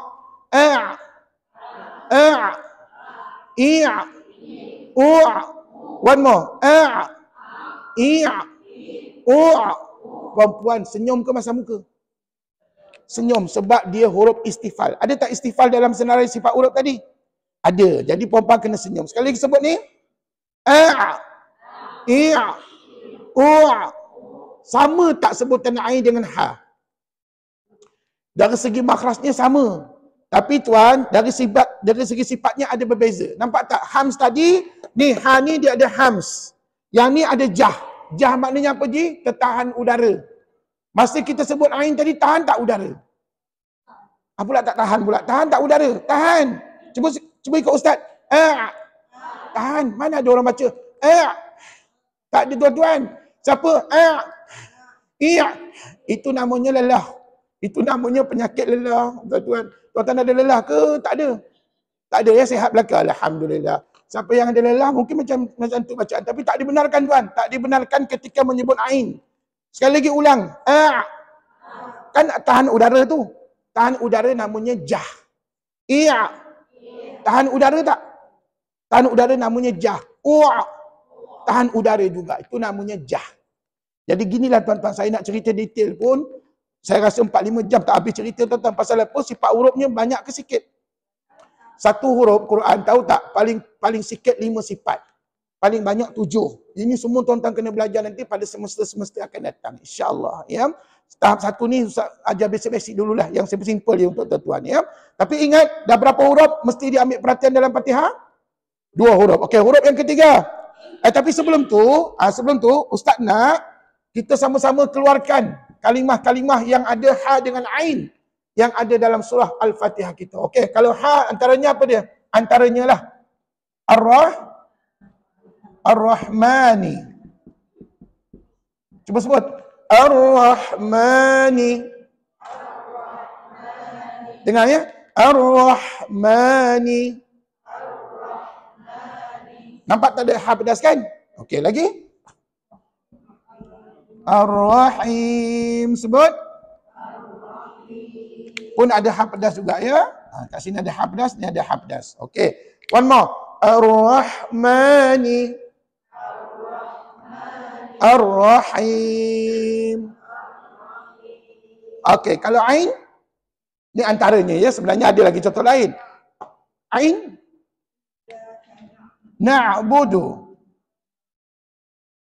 Cuba sebut na'budu. Tuan-tuan kan ada dalam Fatihah tu. Cuba sebut na'budu. Lagi nasta'in. Takkan na'budu saja. Tuan-tuan dalam Fatihah ada juga huruf kalimah yang ada ain lain. Antaranya nasta'in. Ya. Ini dia. Tuan-tuan kena tahulah. Apakah kalimah-kalimah yang ada huruf berkenaan? Ikut. Nasta'in. Ujung ni huruf apa tuan? Nun. Nun nak tutup bibir ke buka bibir? Nak tutup ke buka? Kalau Ustaz baca gini betul tak? Nasta'in. Salah Ustaz. Yang Ustaz baca tadi huruf mim. Sedangkan kat sini huruf apa? Maka bibir jangan ditutup. Sebaliknya, hujung lidah kamu tekan pada gusi atas. Dengar ni. Nasta'in. Okey, tak apa. Yang penting dekat sini ada huruf apa? Ain. Okey, seterusnya. Ini 1, 2, 3. Okey, huruf yang ketiga huruf apa? Huruf zal. Huruf zal. Okey, huruf zal ni basic sebutannya di mana? Dia gunakan hujung lidah. Okey, nak tahu huraiannya? Tengok saya kat sini. Cuba bagi tahu Ustaz macam mana makhraj huruf zal. Baca ramai-ramai. Hujung lidah dikeluarkan sedikit. Dan ditekan ke hujung gigi kacip atas. Tu dia. Macam mana sebut zal?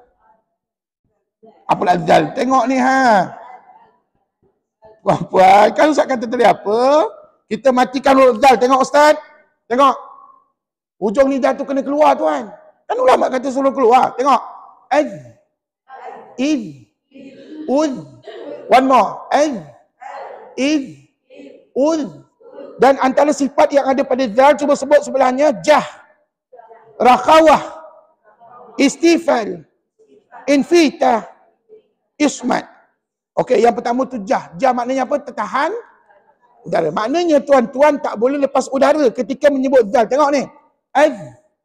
Hujung lidah tu tahan pada gigi kacip. Tahu gigi kacip? Gigi kapak kita ni. Tengok ni. Az. Iz. Uz. Bila tahan maka tak terlepaslah udara kita. Tahan kat situ. Jadi tuan-tuan, ini namanya huruf zal. Dan huruf zal ni dalam Fatihah ada berapa? 1 je lah tuan-tuan. Allahu Akbar. Ustaz soal, Ustaz jawab. Apa ihdina? Ini huruf zal. Allazina. Sebut. Tuan-tuan, jangan tidak tahu. Huruf zal 1 je dalam Fatihah. Allazina. Betul tak? Maknanya tuan-tuan tak boleh baca allazina. Salah. Dia kena sebut allazina. Sebut. Iya. Okey, seterusnya. Yang keempat. Yang keempat, huruf apa pula tu? Huruf sad. Cuba sebut sad. Huruf sad macam ni lah. Okey. Tuan-tuan, huruf sad ini makhrajnya di mana? Cuba sebut. Dia guna hujung lidah. Okey, cuba baca nota ni. Nak sebut sad macam mana? 1, 2 mula baca. Hujung lidah ditekan di belakang gigi hadapan sebelah bawah. Lagi satu. Oh, rupa-rupanya nak sebut sad, guna hujung lidah dengan pangkal lidah sekali. Jadi tuan-tuan, huruf sad ini antara sifatnya sebut di sebelah hams, rakhawah, isti'la. Isti'la tu apa? Tebal ataupun meninggi. Manakala seterusnya baca itbaq, ismat, safir. Okey, tuan-tuan puan-puan, macam mana nak buat praktikal tu sebutan huruf sad? Aus, ius dengan us. Okey, tengok saya baca ya, tengok. Oleh kerana huruf sad ini adalah huruf isti'la, huruf tebal, maka tuan-tuan kena masam muka. Tengok ni. Aus, aus, ius, us. Oleh kerana lidah saya dalam mulut, tuan-tuan tak nampak lah, tapi tuan-tuan boleh bayangkan tak pipi ustaz bergelembung. Bergelembung itu menunjukkan huruf ini tebal. Tuan-tuan jangan senyum, jangan as, is, us. Kalau senyum begitu tak betul-betul, dia kena tebal. Tengok ni. Aus. Kata ulama, ujung lidah dengan pangkal lidah ni kena angkat ke atas. Aus, ius, us. Pangkal lidah ni terutamanya kena angkat ke langit-langit. Ya, one more, tengok ni. Aus, ius, us. Dan dia ada bunyi macam tu kan? Itu namanya safir, berdesir pada sebutan huruf sad. Dan huruf sad, kalimah yang ada sad dalam Fatihah apa dia? As-sirata ataupun ihdinas as-sirata. As-sirata ya, as-sirata. As-sirata. Lagi satu? Sirata. Betul? Ha ni. Cuba sebut as-sirata. Sirata. Tengok saya baca. As-sirata. Sirata. Kena masam muka, jangan senyum. Sirat, jangan jangan senyum. Kena as-si, kena tebal ataupun kena masangkan muka pada huruf sad. Okey, seterusnya yang kelima. Huruf apa? Huruf dhad. Okey, nak sebut dhad kena guna sepanjang tepi lidah. Okey, tuan-tuan cuba fokuskan nota ini. Cuba khabar kat ustaz macam mana nak sebut dhad. Bukan yang itu. Ini baca dia punya ayatnya. Sepanjang tepi lidah, kiri atau kanan, ditekan ke gigi gerham atas. Pangkal lidah, ditekan ke langit-langit. Tu dia, tuan-tuan. Bila kita nampak gambar rajah ni kan, ya Allah, banyaknya ustaz. Makhraj huruf ini dah tuan-tuan kena belajar satu hari nanti dengan ustaz. Sekarang ni ustaz tak ajar yang ni. Sebab apa? Tuan-tuan baru tahap 1. Nanti tahap 4, tuan-tuan dah ada semangat, dah ada ketahanan diri, baru tuan-tuan belajar yang lebih susah kat sini. Ya. Tapi saya yakin insya-Allah, nota ustaz banyak bantu tuan-tuan untuk nak memahami makhraj huruf. Sebenarnya makhraj huruf tadi tak payah hafal. Yang penting tuan-tuan faham macam mana nak sebut. Cuba sekali lagi sebut. Nak sebut huruf dhad, sebut ya sepanjang tepi lidah, kiri atau kanan, ditekan ke gigi gerham atas. Pangkal lidah, ditekan ke langit-langit. Jadi, nak sebut dhad, tuan-tuan praktikalnya begini. Okey, praktikalnya begini.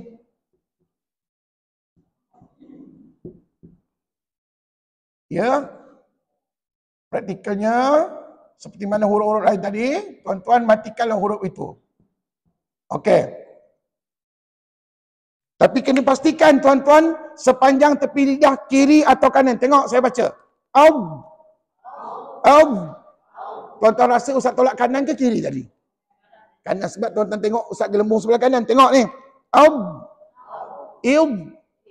Ub. Hanya lidah aja sengit. Kepala jangan sengit, jangan aub. Oh, jangan kepala-kepala sekali perempuan. Kepala jangan sengit. Kepala stay kat situ lah. Tuan-tuan tengok ni. Aub. Iub. Ub.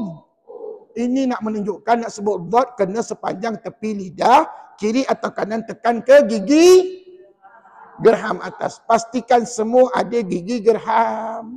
Ustaz, gigi gerham dah tak ada, macam mana Ustaz? Maka tuan-tuan tekanlah pada gusi kat situ. Ya, tekan pada gusi. Takkan gusi tak ada juga. Gusi mesti ada tuan-tuan. Ni kalau gigi gerham tak ada, tinggallah gusi.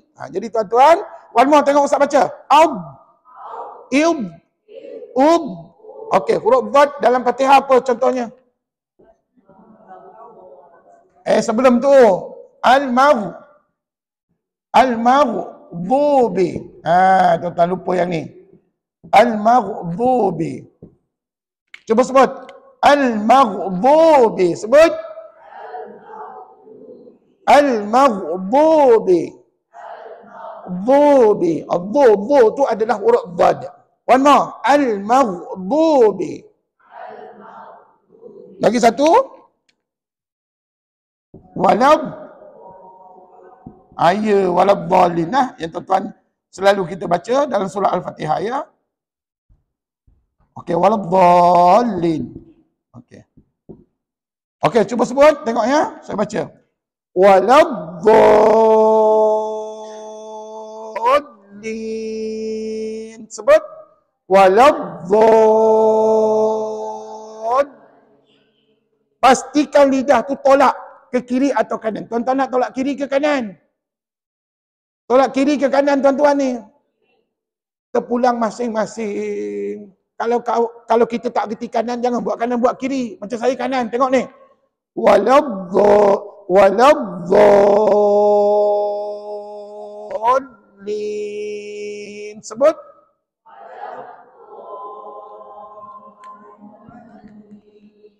Baik, inilah antara kalimah yang ada huruf dhad dalam surah Al-Fatihah kita. Dan mudah-mudahan tuan-tuan pekalah dengan kalimah-kalimah ini. Okey. Kemudian huruf yang keenam huruf apa? Huruf tha. Huruf tha ya.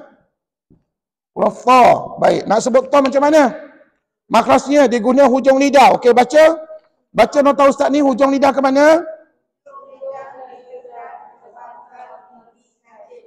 Betul, lagi satu. Ditekan ke langit-langit. Macam mana nak sebut tha? Ni. Alfa. Sebut. One more. Alfa. Ilfa. Uta. Sekali lagi. Alfa. Ilfa. Uta. Dan tuan-tuan kalau nak belajar dia punya sifat huruf ada kat situ. Antara sifat huruf fa cuba sebut. Jah. Syiddah. Isti'la. Itbaqa. Ismad. Dan qalqalah. Tapi kena ingat, qalqalah tidak ada dalam Fatihah. Dalam Fatihah tak ada qalqalah je ya. Okey, huruf fa yang dalam Fatihah apa ni tuan? Huruf fa. As-sirata. As-sirata.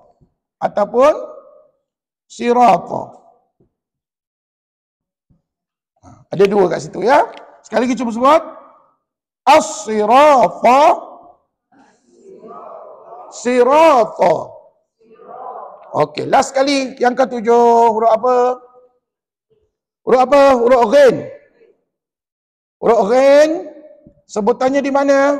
Atas kerongkong. Okey, cuba tengok nota ustaz ni. Bagi tahu ustaz bagaimana kaedah menyebut ghain.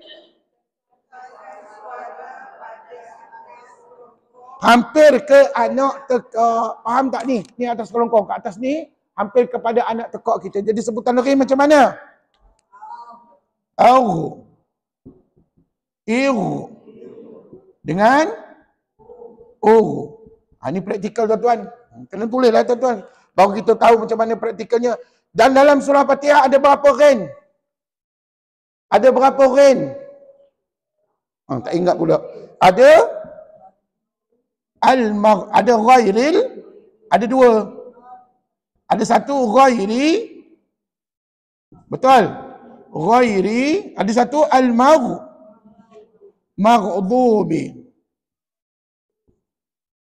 Okey. Tuan-tuan, mari sama-sama kita sebut. Ghairi, sebut. Al-maghdubi. Sekali lagi, ghairi al-maghdubi. Nampak tak? Panjang ceritanya tuan-tuan. Ini Ustaz tak cerita sifat-sifat huruf lagi. Ini baru cerita makhraj huruf secara simple aja pada tuan-tuan perempuan. Jadi saya doakan satu hari nanti tuan-tuan dan perempuan dapatlah mempelajari makhraj dan sifat huruf secara sempurna dengan ustaz, iaitu pada tajwid tahap yang keempat akan datang insya-Allah. Tapi secara basicnya kalau ditanya oleh anak cucu bagaimana makhraj ketujuh-tujuh huruf ini, maka insya-Allah tuan-tuan boleh jawab melalui buku nota ustaz ataupun ini panduan nota ustaz yang sebegini. Boleh juga. Okey. Tuan-tuan puan, tajuk berikutnya cuba baca ya, terdapat 6 huruf yang wajib ditebalkan. Iaitu ra. Ra dalam Fatihah ada berapa? Dalam Fatihah ra itu ada 8. Tapi 7 daripadanya tebal. Dia ada 8 puan ya. 7 daripadanya tebal. Manakala 1 daripadanya nipis. Jadi sekarang ni kita bincangkan ra yang tebal. Ada 7 ya. Lepas tu sad ada berapa? 2. Tha ada berapa? Qaf ada berapa? Ghin? Dhad. Totalnya 16. Tempat ini, huruf-huruf ini kalau jumpa dalam Fatihah mesti dibaca dengan tebal. Okey, tajuk yang terakhir yang saya nak bincangkan di sini, minggu depan kita sambung tajuk yang lain pula. Baik, muka surat 134, 134. Kali ini saya nak fokuskan kepada tajuk syarat-syarat, ikut syarat-syarat sah bacaan Al-Fatihah. Okey, bila Ustaz sebut syarat-syarat ini lebih merujuk kepada syarat-syarat sahnya Fatihah kita dalam solat ya. Tuan-tuan boleh tak sambung? Tulis kat dalam braket ujung ni, syarat-syarat sah bacaan Al-Fatihah dalam braket dalam solat. Boleh tak sambung kat situ sebab apa? Syarat-syarat ini termaktub khususnya di dalam solat kita. Okey, yang pertama, hendaklah dibaca terdiri daripada 155 huruf. Oh, maknanya dalam Fatihah kita ada berapa huruf tuan?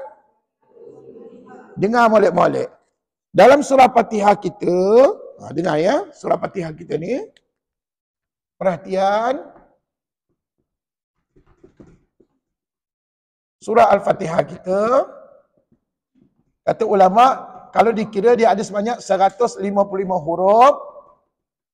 Ini mengambil huruf nampak plus tidak nampak. Faham tak ayat Ustaz ni? Maknanya, rupa-rupanya dalam Quran kita ni, khususnya Fatihah, ada huruf yang nampak pada tulisan, ada huruf yang tak nampak pada tulisan. Huruf apa yang tak nampak pada tulisan? Huruf-huruf yang ada sabdu. Biasanya dia tak tunjuk 2 huruf, dia tunjuk 1 huruf aja. Ya? Jadi itu sebab kalau disebut sebagai 155 huruf, bermakna dia mengambil kira huruf nampak dan huruf tidak nampak. Tapi kena ingat, ada juga ulama menyebut dalam kitab-kitab Fatihah, mereka mengatakan ada 141 huruf sahaja. 141 huruf ini mengambil kira huruf yang nampak sahaja. Yang nampak sahaja. Nampak pada tulisan. Jadi balik rumah nanti, ada masa seminggu ni, kalau tuan-tuan rajin lah ya, Ustaz cabar tuan-tuan, balik rumah tolong kira, daripada bismillah sampai waladhdallin, betul tak ada 141 huruf yang nampak pada tulisan. Kalau betul kiraannya tu, maka betul lah ni, jumlah ni. Tapi ini dah lama dah saya ajar jemaah, memang inilah jumlah yang saya pelajari satu ketika dulu, dia ada 2 jumlah ya, ada 2 jumlah surah Fatihah kita. Jadi kalau ada Ustaz sebut 155 huruf, bermakna dia ada meliputi huruf yang nampak dengan huruf yang tidak nampak. Tapi kalau 141 huruf adalah huruf yang nampak pada tulisan saja. Yang tuan-tuan nampak lah. Cuma Ustaz nak ingatkan, huruf yang tak nampak tu macam mana kiraannya Ustaz? Contohnya huruf yang bersabdu. Contohnya Rabbi. Rabbi sebenarnya kalau dalam tulisan ada 2 huruf. Tapi kalau hakikat yang sebenarnya tulisan asal 3 huruf. Ba tu ada 2 huruf. Ba mati dengan ba bersabdu lah. Jadi tuan-tuan perempuan, tak apalah. Apapun tuan-tuan nak ambil pegang yang mana? 155 ke 141 yang senang? Senangnya 141. Sebab apa? Tuan-tuan kira yang nampak je lah. Yang tak nampak jangan kira. Tapi kalau tuan-tuan pegang pada 155 haji, bermakna haji kena kira yang nampak dengan tak nampak sekali. Tuan-tuan senang kira yang nampak ke yang tak nampak? Ya nampak lah tuan-tuan perempuan kan. Tapi apa pun jangan berbalah dalam bab ini. Sebab ini khilaf di kalangan ulama. Pendapat di kalangan ulama mengatakan 155 ataupun 141 huruf. Okey, seterusnya. Tuan-tuan sebut 29 kalimah. Faham tak apa makna 29 kalimah? 29 kalimah. Kalimah tu apa? Dah sudah. Dah lupa lah tu. Kalimah apa? Apa makna kalimah? 29 kalimah. Kalimah itu adalah gabungan beberapa huruf. Contoh macam mana contoh kalimah satu kalimah? Contoh?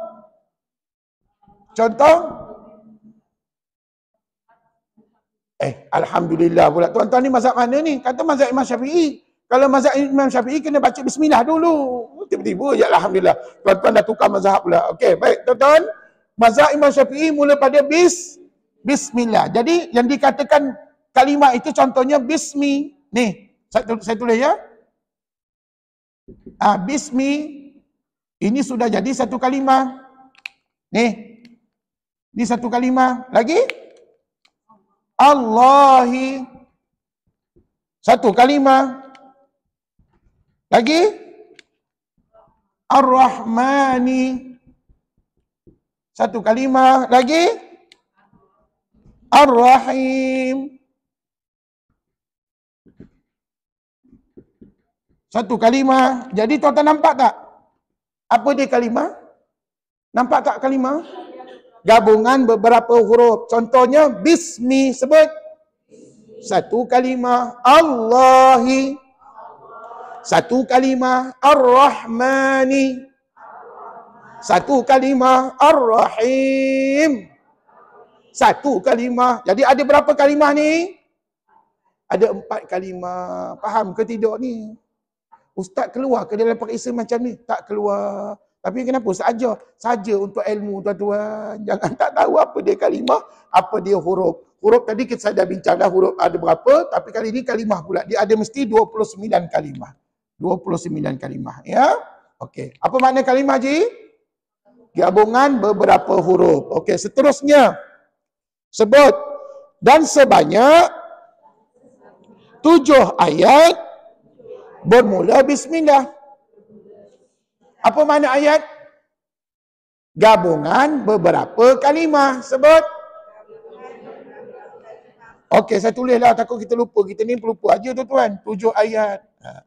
Jadi ayat tu adalah gabungan beberapa kalimah. Okey, bagi saya satu contoh ayat. Satu ayat macam mana contohnya? Pandai. Ataupun contoh yang lain yang paling pendek? Yang paling pendek? Ar-Rahmanir Rahim. Allahu Akbar. Ar-Rahmanir Rahim. Minta maaf tulisan saya tak berapa lawa. Sebab saya tulis cepat kat sini ya. Jadi ini merupakan ayat keberapa? Ayat ketiga. Jadi bila kita baca dengan je Ar-Rahmanir Rahim. Baca? Ini adalah satu ayat. Berapa kalimah di dalamnya? 2 kalimah. Terima kasih. Maknanya fahamlah tu. Alhamdulillah. Okey, seterusnya. Maknanya tadi tuan-tuan, setiap kita ni tak kira lah mazhab mana pun, kena menganggap Fatihah itu ada berapa ayat? 7 ayat. Cuma tuan-tuan kena faham, kalau mazhab Imam Syafi'i, mazhab Imam Hanafi dan Hambali, mereka mengambil Bismillahirrahmanirrahim sebagai ayat pertama je. Tapi kalau mazhab Imam Maliki, Bismillah dia tak ambil. Dia mula pada Alhamdulillahirrabbilalamin. Tapi hakikatnya, tadi Ustaz dah tunjuk bacaan kan? Rupa-rupanya tak kisahlah mazhab mana pun, tetap Fatihah tu ada 7 ayat. Cuma mazhab Imam Maliki tadi, ayat yang terakhir dipotong 2. Siratal ladzina an'amta alaihim, ayat 6. Ghairil maghdubi alaihim waladdallin, ayat 7. Itulah ceritanya. Hakikatnya semua mazhab mengambil kira Fatihah itu berapa ayat? Alhamdulillah. Okey, seterusnya. Nombor 2, syarat yang kedua. Ikut, tidak bertukar atau tertinggal hurufnya.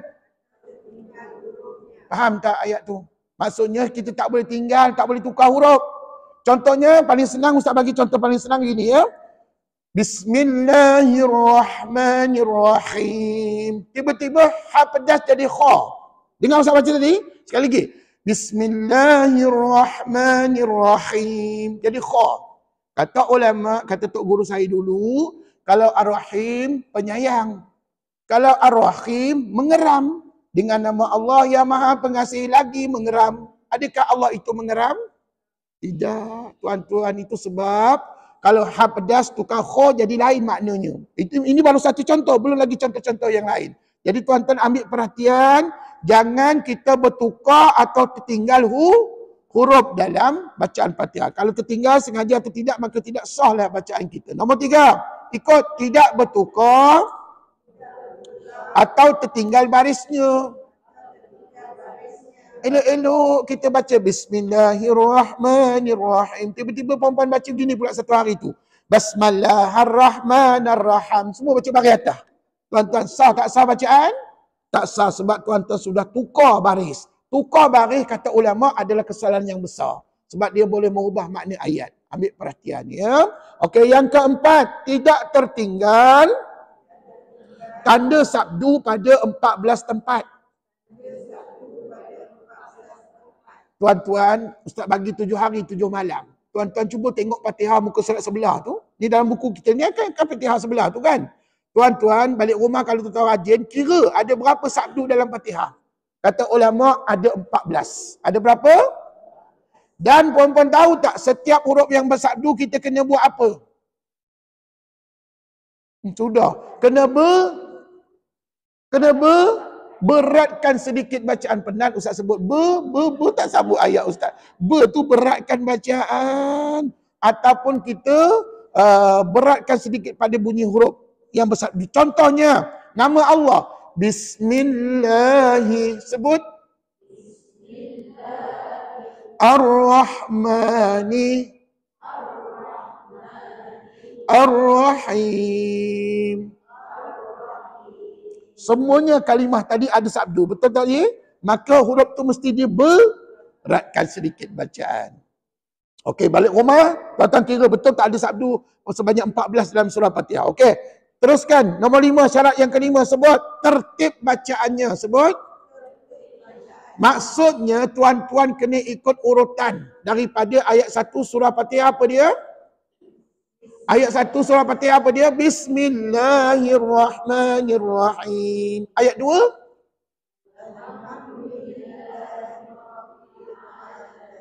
Dan jangan pandai-pandai tukar. Ustaz, ayat pertama. Alhamdulillahirabbil alamin. Ayat kedua. Bismillahirrahmanirrahim. Kalau tuan-tuan tukar gitu, automatik bacaan kita tak sah. Dalam contohnya dalam surah, dalam solat fardu kita ataupun solat sunat kita. Maka tidak sah tuan-tuan ya. Seterusnya nombor 6. Bacaan mestilah berturut-turut. Apa maknanya? Bacaan tuan-tuan tak boleh putus-putus. Elok-elok baca Bismillahirrahmanirrahim. Satu nafas. Tiba-tiba Bismi Allahi Ar-Rahmani Ar-Rahim. Putus-putus macam tu. Maknanya tuan-tuan bacaan tak sah. Siapa yang ada bacaan begitu, tolong jumpa doktor. Mungkin ada masalah kesihatan. Mungkin nafas tuan-tuan ada semput ke lelah dan sebagainya. Wallahu a'lam. Ustaz, tapi kalau saya dah penyakit lelah macam mana Ustaz ya? Gini, untuk mengatasi masalah penyakit lelah ni gini gitu tuan-tuan ya. Tuan-tuan baca laju sedikit. Bila baca laju sedikit, bermakna tuan-tuan boleh jimatkan nafas dekat situ. Jangan tuan-tuan dah tahu lelah, tuan-tuan nak ikut bacaan ustaz juga, nak baca lambat. Kalau ustaz baca dalam solatnya, contohnya saya baca sederhana. Bismillahirrahmanirrahim. Alhamdulillahi Rabbil Alamin. Dia ada lagu sikit. Dan kalau kita lelah, jangan ikut baca ustaz macam tadi. Baca laju sedikit. Maka itu cara mengatasinya ya. Jadi tuan-tuan, pastikan bacaan kita mesti berturut-turut. Jangan terputus-putus. Sebab kalau putus, maka tidak sah bacaan. Nombor 7. tidak terlalu bunyi sakta dan izhar antara ta dan sin pada kalimah al-mustaqim. Nampak tak ada sin? Lepas sin ada ta. Dekat situ jangan berhenti lama, tuan. Tak boleh. Ihdinas siratal mustaqim. Kalau gitu lamanya tuan, maka tak sah. Sebaliknya macam mana? Yang dikatakan bacaannya okey. Maknanya tuan-tuan baca begini. Ihdinas siratal mustaqim. Mustaqim. Bukannya mustaqim. Lambat nak masuk taqim tadi tu. Seolah-olah kita buat saktah pula kat situ. Sedangkan saktah tidak boleh dilaksanakan pada kalimah tadi. Saktah hanya berlaku pada 4 tempat yang diiktiraf oleh ulama sahaja. Jadi nanti kita belajar akan datang apakah saktah dalam bahasa kita, nanti kita belajar. Ya, tapi dalam bacaan ayat tadi tidak boleh ada saktah. Cuba ikut Ustaz. Ihdinas siratal mustaqim.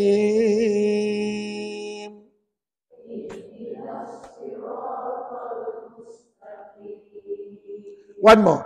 Ihdinas siratal mustaqim.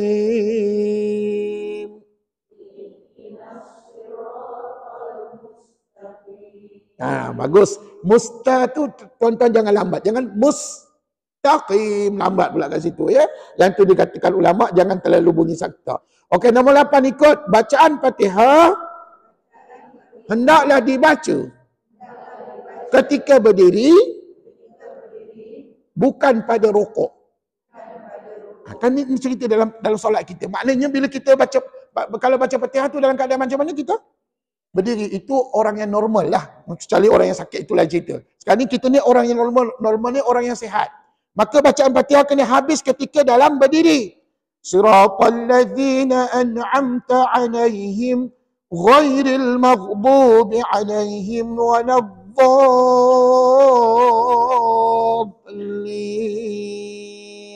Makmum pun jawab amin. Lepas tu lepas habis baca surah-surah yang lain pula, baru kita rukuk. Allahu Akbar. Itu yang dikatakan bacaan Fatihah dalam keadaan kita berdiri. Jangan siratal ladzina an'amta alaihim ghairil maghdubi alaihim waladdallin. Allah. Dhalin tadi tak habis lagi kita dah rukuk. Maka itu akan menyebabkan tidak sah bacaan kita. Sebab kita baca dalam keadaan kita sedang nak rukuk. Jadi tuan-tuan, ini yang dikata ulama pada perkara yang ke-9, ke-8 tadi.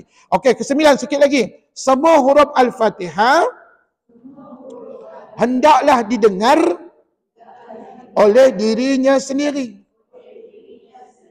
Tuan-tuan dan puan-puan, nanti saya nak bagi satu nota berkenaan dengan perkara yang peraturan ataupun perkara yang perlu ditumpukan dalam surah Al-Fatihah kita. Ada satu nota khas dekat belakang. Ada nota berkenaan dengan rukuk solat, tak silap Ustaz. Di mana bacaan Fatihah ni mesti kita dengar pada diri sendiri. Tuan-tuan jangan dengarkan pada orang lain. Kalau kita solat berjemaah, kita baca Fatihah. Dengar pada orang sebelah sambil mengganggu bacaan dia, boleh jatuh kepada hukumnya makruh. Dan kalau dengar sampai Tok Imam, kita ni makmum. Tok Imam kat depan kita kuat, lebih kuat daripada Tok Imam, maka hukumnya boleh jatuh kepada haram. Ambil perhatian. Jadi kita sebagai makmum, kita ni biasanya apa tuan? Makmum kan? Kita jemaah kan? Kita bukan Tok Imam. Maka tuan-tuan kena jaga adab ataupun tertib membaca Al-Fatihah. Jadi tuan-tuan jangan sampai mengganggu orang lain, jangan sampai mengganggu Tok Imam. Tuan-tuan hanya dengar pada diri. Ustaz, kalau diri sendiri pun tak dengar macam mana? Tak sah. Tak sah bacaan tuan-tuan. Seterusnya solat kita tidak diambil kira oleh Allah Subhanahu Wa Taala. Okey. Tak apa, last sekali. Tidak boleh diterjemahkan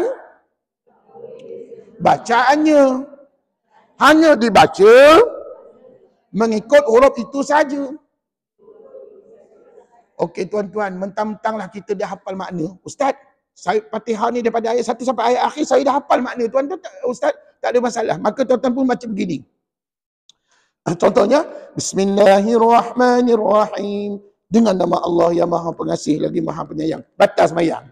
Bisa sebut je dengan tadi, batas sembahyang. Apa itu Ustaz? Makna tadi nak buat macam mana? Makna itu hanya lintas dalam hati sahaja. Tak boleh dituturkan dengan mulut.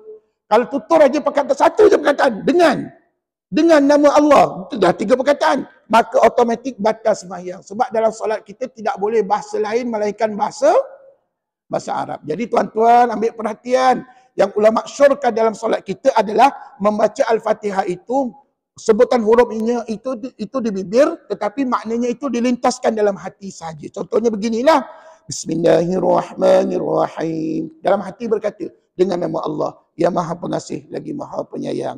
Alhamdulillahi Rabbil Alamin. Segala puji-pujian bagi Allah, Tuhan semesta alam. Begitulah seterusnya.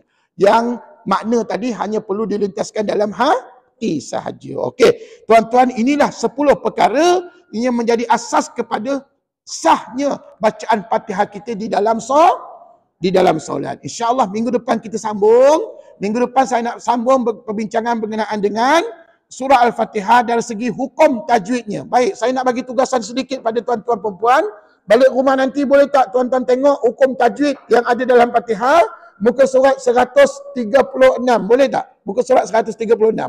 Tuan-tuan kena baca melintang macam ni. Jangan baca menegak. Baca melintang. Boleh ya? Ustaz bagi 7 hari 7 malam. Minggu depan kita akan tengok semua hukum tajwid yang ada dalam Fatihah. Tapi sebelum kita bersurai hari ini, boleh tak kita baca sekali surah Al-Fatihah pada muka surat 135? Puan-puan cuba buka muka surat 135. Dan minggu depan juga saya nak buat praktikal satu ayat demi satu ayat dalam surah Al-Fatihah. Di mana dalam sesi praktikal nanti saya akan tunjukkan yang mana boleh, yang mana tak boleh kita sebut, kita lakukan dalam surah Al-Fatihah. Satu ayat demi satu ayat. Bermakna minggu depan berapa ayat perlu kita kaji? 7 ayat dalam surah Al-Fatihah. Tapi sebelum kita bersurai, mari ikut Ustaz kita baca surah Al-Fatihah. Satu pusingan, mudah-mudahan tuan-tuan perempuan dapatlah membacanya dengan baik, insya-Allah. Dan tuan-tuan perempuan ambil kesempatan ini juga kita baca maknanya sekali, boleh ke? Makna tu kat sebelah tu je. Okey, ready? Mula-mula sebelum baca Quran sunat apa? Sebelum baca Quran sunat apa? Baca apa? Bismillah. Isti'azah. A'udzubillahi minasyaitonirrajim. Okey, ready? A'udzubillahi minasyaitonirrajim.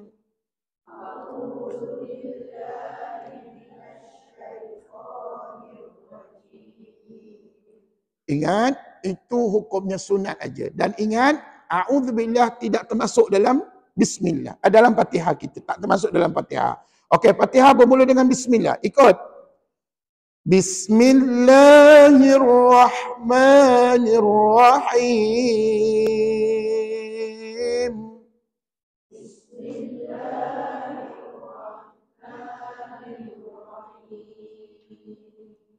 Apa maknanya? Dengan nama Allah yang Maha Pemurah lagi Maha Penyayang. Ayat yang kedua. Alhamdulillahi Rabbil Alamin.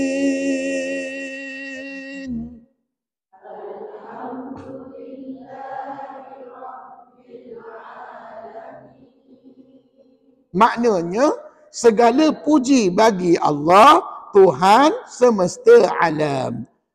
Ar-Rahmanir-Rahim.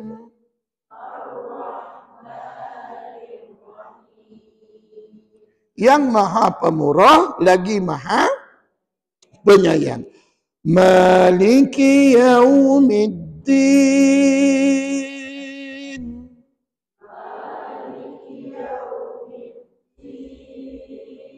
Maknanya yang menguasai hari pembalasan, iaitu hari akhirat. Iyyaka na'budu wa iyyaka nasta'in.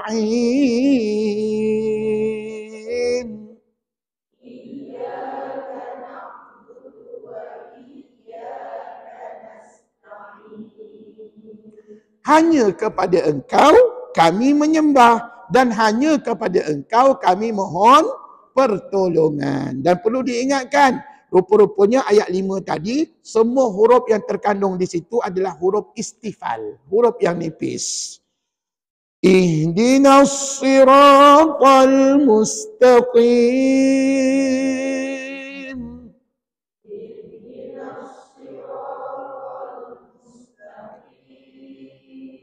tunjukkanlah kami jalan yang lurus. Siratal ladzina an'amta 'alaihim.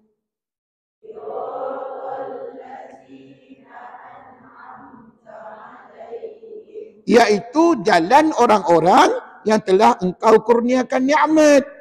Ghairil maghdubi 'alaihim waladdallin.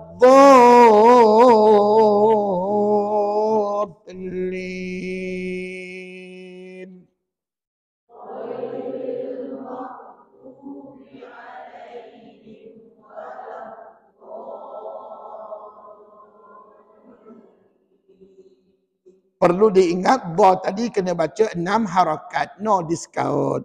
Bukan jalan mereka yang telah engkau murkai dan bukan pula jalan mereka yang sesat. Sadaqallahul azim.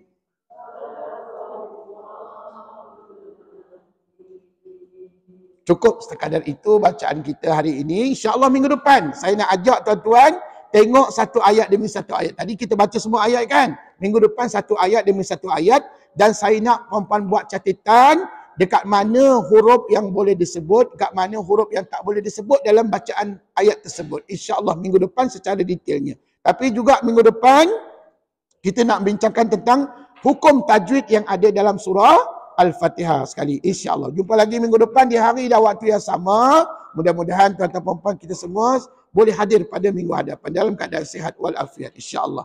Diakhiri kuliah dengan tasbih kafarah dan juga surah Al-Asr. Bismillahirrahmanirrahim. Subhanakallahumma wa bihamdik asyhadu an la ilaha illa anta astaghfiruka wa atubu ilaik. Bismillahirrahmanirrahim.